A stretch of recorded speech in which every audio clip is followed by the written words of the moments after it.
Tavin will mow your grass and make it look so well.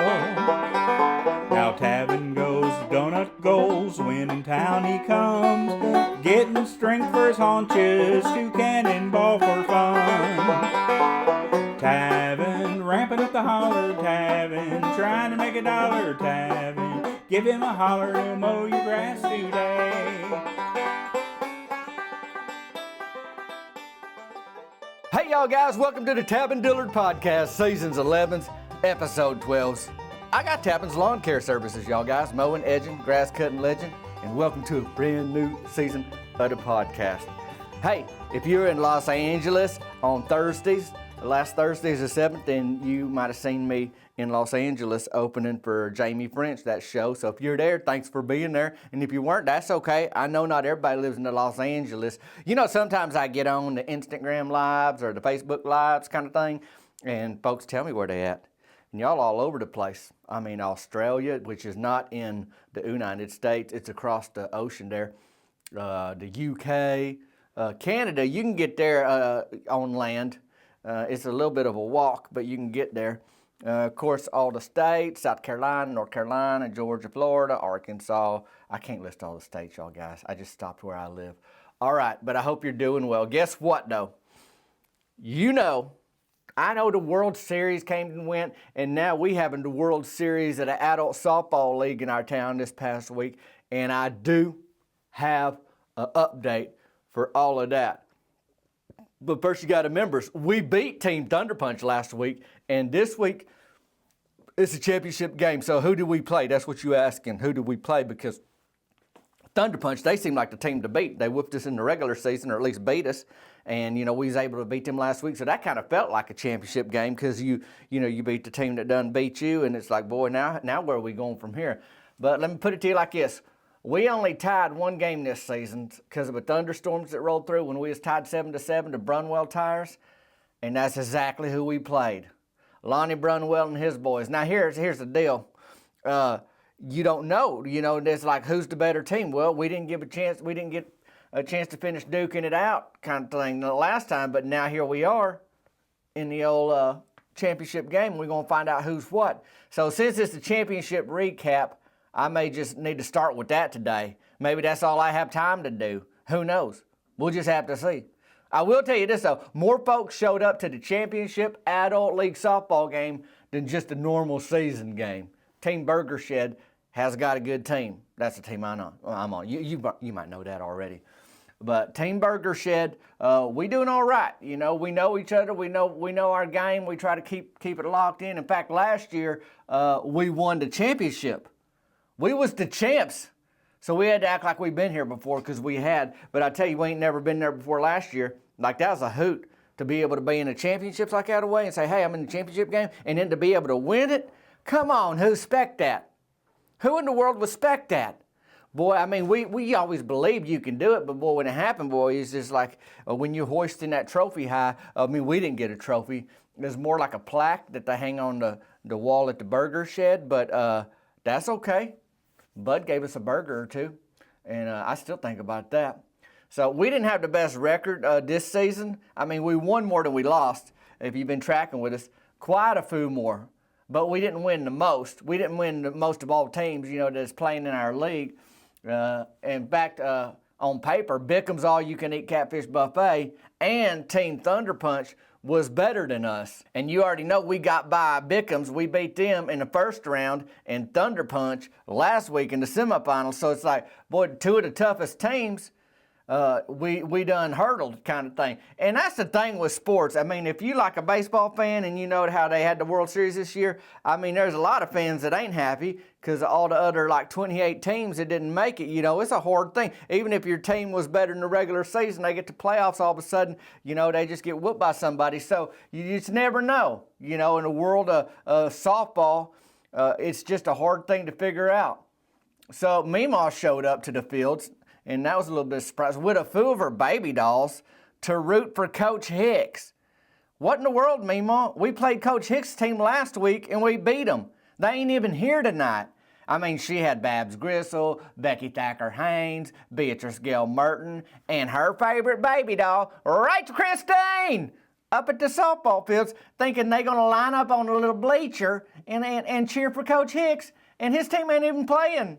They done for the season. I did hear Coach Hicks' foot has shrunk back to like a respectable size, and it ain't as purple no more. He dropped that kettlebell or that kettleball or whatever it is on his bare foot, and he's in a world of hurt. You know he didn't even play in the game last week. I mean, if you don't know that, you can pause this right now and go back to last week's episode if you want to know all the hijinks and whatever that happened before our softball game even started. But anyway, he's got the whole off season to recover now and get that foot better because he's an active feller.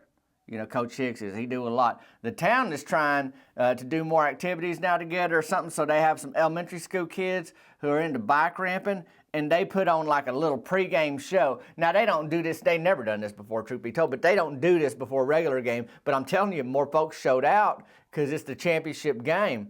Now, the thing you need to know about that is that the way you get more people there, too, I suspect, is if, you know, you got your elementary school bike ramping club going there, that mommy and daddies is going to be there to cheer for them, be like, hooray for you guys kind of thing. They got more things going. And I like that. It actually did my heart good to see the next generation of bike rampers, truth be told. You know, sometime down the road, I got to hand over the reins, cannonball champ and everything. Now, I think I got some years left of cannonballing in me and defending the title. Like, I mean, skilled cannonballing, not just getting by cannonballing kind of thing. But you know who surprised me, though, was Champ Tharp. His folks run Lady in a Trampoline. That's a trampoline delivery service in town. And that's where Morton Dwight got his front yard trampoline. You know, Morton, his wife, Donna Glenda, they live out on a 2-lane, and they got a front yard trampoline. So anybody can drive by, and they see it. Now, I'm telling you, you get hop-alongs, Mort, and somebody out there getting hurt because they just decided to have a little recreation break during the day and seen your trampoline in the front yard when they was driving by to do this or that, and all of a sudden, they walk up to your front porch and try to sue you. He's like, oh, Tavin, don't worry about it kind of thing. They had possums on that thing. Boy, seeing Mort Dwight try to chase a possum off a trampoline, buddy, that's worth the price of admission right there. I mean, you charge $20 a ticket, you still getting a deal. I'll put it to you like that. But anyhow, that ain't what we're talking about now. Champ Tharp, he's his little fella. He hit this ramp on his little bike, the pregame ceremony, celebration of the whole softball championship game. He hit this ramp, buddy, and he flew. And it's one thing to fly, but it's another thing to land that thing. You can fly through the air all day. You see them videos where somebody maybe tried to ramp a bike here and there, but it's one thing to get up in the air, but gravity always going to take over. I mean, write that on your notepad. Gravity going to take over. And when it do, you better know how to work with it, or it's going to get to work on you. So that's what he did. He flew that bike through the air, but he landed it. He did both them things. I guess I shouldn't be surprised that Champ Tharp knows how to catch some air, being from a trampoline family and all. One kid dropped out of the exhibition because they got scared when an air horn went off. And guess who fired off an air horn, y'all guys? You know. That's right. J.T. Whitlow's girlfriend, Whitney. She's Cody Mantell's cousin. He had a great championship game. Cody did. More on that in a minute, but let me get back to this. So there's bike ramping, air horns. Whitney brought several. Like, it wasn't just one air horn. She had a plan, I guess, or something. Nobody else brought them. And there was some activity at the concession stand. Well, what could it be, Tavin? What could that activity at the concession stand be? Just normal stuff, right? Truth be told, it could be anything, because Mary Beth Tucker's over there. Nothing surprises me anymore, y'all guys. I say that, but it ain't true. I still always find myself surprised and a little frustrated when she brings a new idea over there to the concession stand. And I don't know if it's more her problem or my problem at this point, but boy, it fires me up. We got hot dogs, we got Skittles, we got snow cones, we got soda. Full stop. That's it. That's all you got to do is serve them 4 things, Mary Beth. But no, you got ideas. And one time your ideas led to the concession stand getting completely burnt down. And we had to get a whole new concession stand. You don't bring a propane tank, try to do s'mores in there. Now, if you ain't ever heard that story, that's the first season of my podcast. Or you can just get my book, Team Burger Shed, about how our whole softball team came together. And that story's in there because that happened that same season. Anyhow, Mary Beth Tucker.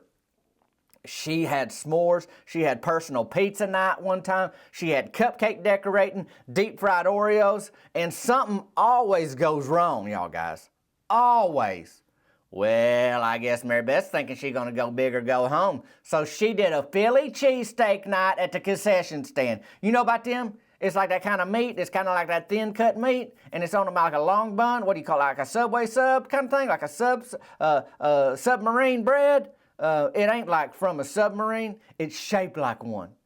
So that's how that goes. I guess that's how. I didn't go to school for breaded sandwiches or, the bread fortune. I didn't go to school for that, so I don't know. But I'm saying that's what she brought. She brought them Philly cheesesteaks. She had all this cheesesteak in some sort of like a crock pot. She brought them long sandwich breads, like I'm telling you, like a sub sandwich kind of thing, and then melted nacho cheese. She just ladled that right on there and handed it over in a little cardboard boat. So much work getting those crock pots over to the concession stand because you got the meat in it, and then you got another one for the cheese, and then running power to them. I mean, I don't know about the concession stand in your town, but I mean, ours is like a little shed. It's like a little shack. It's like somebody can go in there and stand inside it and have the stuff on the other side of the counter, and you hand it to people. You got a little cash box, but I mean, we ain't got lights and electricity or cool stuff like that away. Nothing like that. She just got that cash box. She said she even got a extra change in case it's a long line. Like she's expecting to really turn it out, with them Philly cheesesteaks at the concession stand during the championship game at the softball league. So it actually kind of feels like Mary Beth did think of everything because she got them extension cords because you can run them from like the bathroom building, where the bathrooms are over there. I don't know why the bathrooms are more sophisticated than the concession stand. You think some places they just got them little outhouses and little porta potties, but we got them cinder block full-blown ones. I tell you, P.J. McGee fell asleep under one of them stainless steel urinals one time at the city park, not at the softball fields because he was so sick. Can you imagine being that sick to have your face pressed against the concrete underneath a urinal in a public park bathroom because it's cooler down there and you was so hot you just needed to cool off? I know. I'm about to dry heave just talking about it. Anyhow, that ain't what I'm talking about neither. What I'm talking about is the concession stand at the championship game. The marching band from the high school was there too, y'all guys. Not at the concession stand, but at the fields. Like I'm telling you, I don't know who was in charge of all this, but it got big. It got bigger than just rolling up after work with your buddies and hopping out of your 93 Ford Ranger and playing some softball. It's like the championship game, word spreads around. Now, I do talk it up. I ain't going to say I don't talk it up and I don't tell everyone what a big deal it is because it is, but I didn't expect all this. I didn't know people was going to take action. Brass was there, trombone, trumpets, all that. They was playing fight songs like Eye the Tiger. And I have to say, it ain't easy to march and play music, and the man proved that today. We lost a tuba player in a mow hole in the field. Because them mows, they get out there and they dig up the field. Now, we ain't professionals. We ain't got a full-blown, ground crew. We got the city workers. I told you P.J. McKee's one of them, but we got hoes. We got moles, and moles dig holes, and that's how it goes. And we lost a tuba player. I mean, they didn't fall in it and disappear, but boy, they ate it pretty hard. And I don't know if you ever hit your chin on a tuba, but it hurts. I mean, he was easy to spot, that fella on his back. He was like a turtle on his back in a hayfield. Two people had to go turn him over. One was a clarinet player who went over to help and dropped his clarinet across the tuba player's chest. Talk about winded. Now they ain't even playing at this point. There's no band playing. They're just hustling around trying to pick each other up and get their instruments out the dirt. Folks was just rooting for them to get off the playing field safely, like that's going to be a win at this point. And even though one of Whitney's air horns had got confiscated, she pulled out another one and she really laid into it. You know how them go. Them babies cried. One girl in the percussion section took a knee. It's almost like she's going to duck and cover when she heard the air horn. She didn't need to, though. Lindy Ray Mantell, she took that air horn from Whitney, which I'm glad. So, like Whitney is Cody's cousin. Well, Linda Ray is Cody's wife.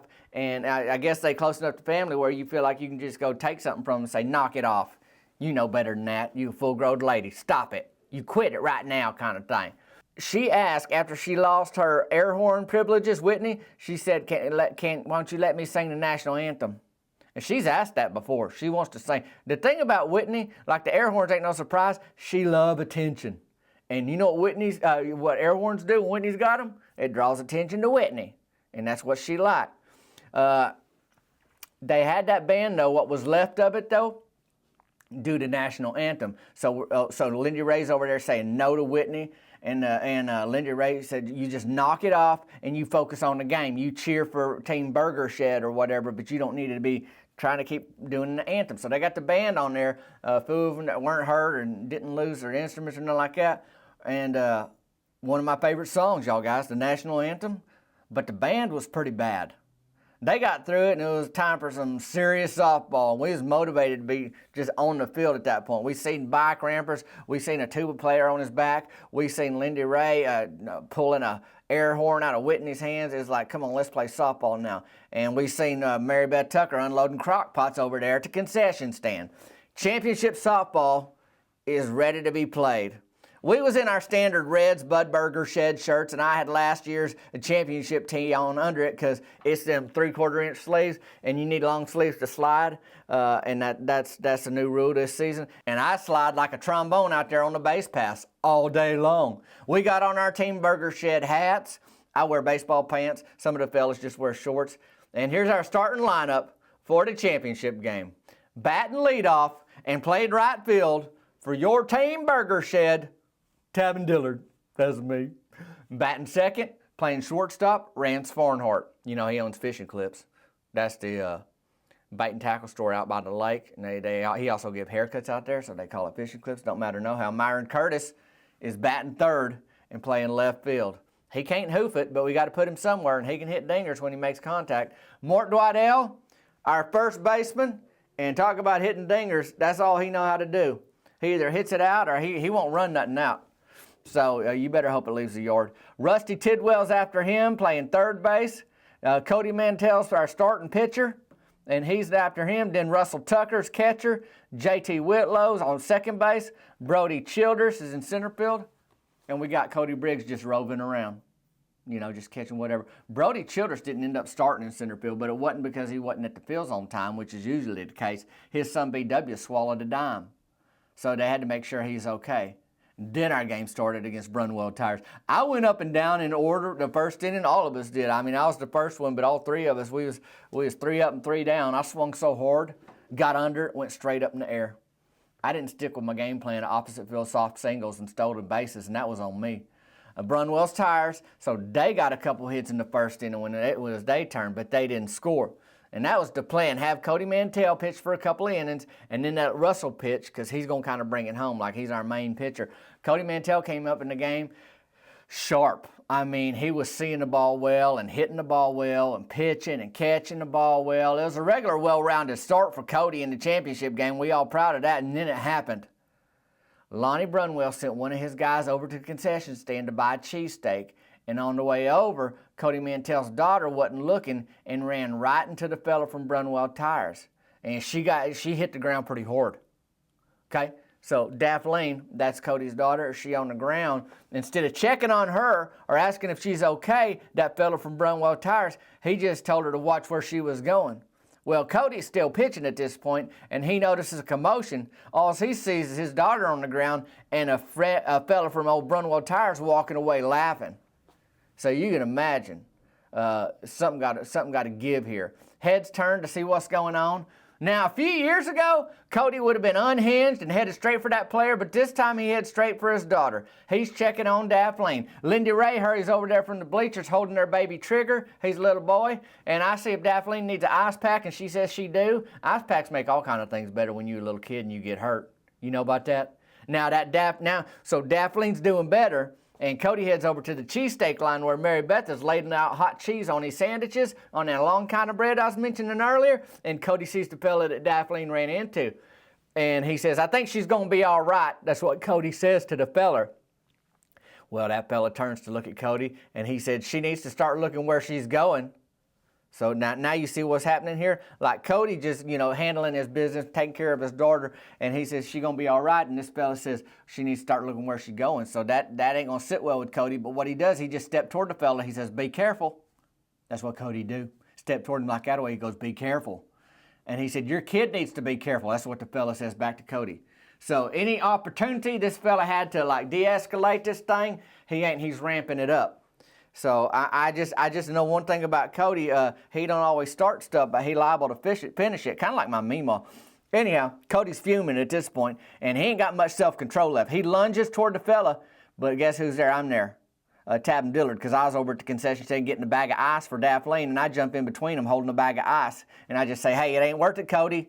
I mean, we championship game right here, buddy. It ain't worth it. The guy from Brunwell Tire smirks at Cody just when his legs go out from under him, and he's grappled to the ground and locked up by none other than Coach Hicks. He was still barefoot, but that foot was looking better. And he's like, you knock it off right now and get over there and play softball. You know how many fellas would love to be in a championship game? That's what Coach Hicks said to him. Boy, that fellow was all wide-eyed like a possum in a trash can. And Coach Hicks let him go, and he stood up, blew the whistle that he carries around his neck, and then he hollered, y'all go play some ball. Coach Hicks always got a whistle around his neck or in his pocket. He just carried, he was a high school PE teacher years ago. Now he's the head lifeguard at the city pool. You know he owns Thunder Punch, which is like the boxing gym in town. So he got all kind of reasons to wear a whistle, and he do. I think he wore it and had it in his pocket when he used to manage the Long John Silvers in the county next over. So anyway, once a coach, always a coach, even if your team ain't in the game. Coach Hicks' arrival at the fields was quite the revelation for Memaw. Apparently, her reason for being there worked out. She walked over to say hi to Coach Hicks when the one ingredient to the disaster recipe entered the scene. That's right. If you got Memaw somewhere and you got Coach Hicks somewhere, there's one other ingredient that's going to make this thing blow up. And that's Brody Childress' granny, Mabel. And she was at the fields too. So she walks over to Coach Hicks and she asks him to look at her sore shoulder. I guess they think he's a doctor too. I don't know. While he's talking to Mabel, she notices my Memaw watching from a distance, and she says to my Memaw, Mabel hollers at her and says, why don't you take a picture? It'll last longer. Like that away. If it's any wonder why some of these kiddos is rascals, just look at these old gals setting an example. Come on, Mabel. Memaw glares back at her. Ain't it your feeding time? That's what Memaw said. She didn't want to let it go. As Memaw says that, Brandy Lynn, that's Brody's wife, she make a beautiful 3-bean salad, but not for the softball fields. She hand Mabel a cheesesteak right about that time. Mabel takes that cheesesteak, heads toward Memaw. She don't flinch, just rears back with that sandwich and hits Memaw in the neck with a piping hot cheesesteak right on the neck. Now, Memaw, she can lock up Mabel so fast, but she just stands there this time. Mabel's sandwich is on the ground. Memaw's breathing heavy and just staring Mabel down, and she ain't going after her. About that time, Coach Hicks steps in and checks on Memaw. You okay? Come have a seat over here. Let's just take a look at you, he says. Of course, it's gross that my Memaw has a crush on Coach Hicks. I mean, I don't know if I need to say that, but I feel like I do need to say it. But I will tell you, there was something poetic about Mabel starting a fight and ending up with no sandwich and no attention from Coach Hicks while my Memaw is getting helped to the bleachers by him. Then I see her showing him her baby doll collection. I had to look away before I threw up at the championship game at that point. I guess you could trace all the cheesesteak drama back to Mary Beth Tucker, but she's still selling them over there. Meanwhile, there's a championship softball game going on. We make it to the third inning, and Brunwell Tires is up 3-2. Rusty Tidwell and Cody Mantell, they both homered at that point. Myron Curtis, he pretty distracted. He's real worried that there ain't going to be no cheesesteak sandwiches left. I mean, come on, Myron. It's the championship game. Keep your head in the game over here. Whitney blew that air horn, scared Memaw. Memaw turns and took that thing and threw it in the parking lot. Memaw still got an arm. So Whitney coming up short with that air horn stuff tonight. It landed next to Mabel Childress, who was getting a ride home from Brandy Lynn in her Ford Windstar. When that air horn hit the ground, it went off again, and Mabel hollered. I did get a stolen base in the 5th inning. Mort Dwydell doubled me home. Well, it was a single for Mort because he don't run, but I scored from second base because I do run. But things went kind of silent for us after that. Brunwell had a big inning, and in the end, y'all guys, Team Burger Shed had quite the season. We had 4 runs total in this game, and Brunwell Tires had 9, and Brunwell Tires took the championship this year. I tell you, sports are funny. It seemed like on paper we had them. One thing I will say, Cody Mantell controlled his temper, and Memaw did too tonight. And that felt like a win. Felt like 2 wins. Daphne's, she gonna be okay. We didn't get no free snow cones, but we did head down to the Burger Shed, and our sponsor, Bud, he knows how to throw a party. We ate well. I had a number 3 combo meal. That's a bacon double cheeseburger, curly fries, a Dr. Pepper. Sometimes I go for the regular fries, but I went curly on championship night. Team Burger Shed played some good softball this season, y'all guys. And truth be told, when we beat our 2 toughest opponents, Bickham's All-You-Can-Eat Catfish Buffet and Thunder Punch, that felt like we was already champs. So, we got some work to do this off season. I mean real work. Mow lawns, be a snack delivery driver, if you're Myron, you know, all them jobs we do for a living. And I figure in a little while we'll start talking about the next season. But for now, there's bigger turkeys to carve. Lots coming up here on the Tab and Dillard podcast, y'all guys. Thanks for being part of it all. You can check the show notes today. I got a couple new shirts that are out now. You can check them out. I'll just tell you 2 new shirts, Chancellor Park, and then one with my profile pic on that says Tab and Dillard. Anyhow, check them out. You can check out my book, Team Burger Shed, and you'll see how to get in touch with me. You know, text me, 501-322-6249. Email me, tabanddillard@gmail.com. All them kind of things is options of how you can stay in touch this week. And hey, if you ain't been hitting the neck with a cheesesteak sandwich down at the softball fields this week, you having a pretty good week. Me, I'm Tab and Dillard. This is the Tab and Dillard podcast. Till next time, y'all guys. We'll see you later.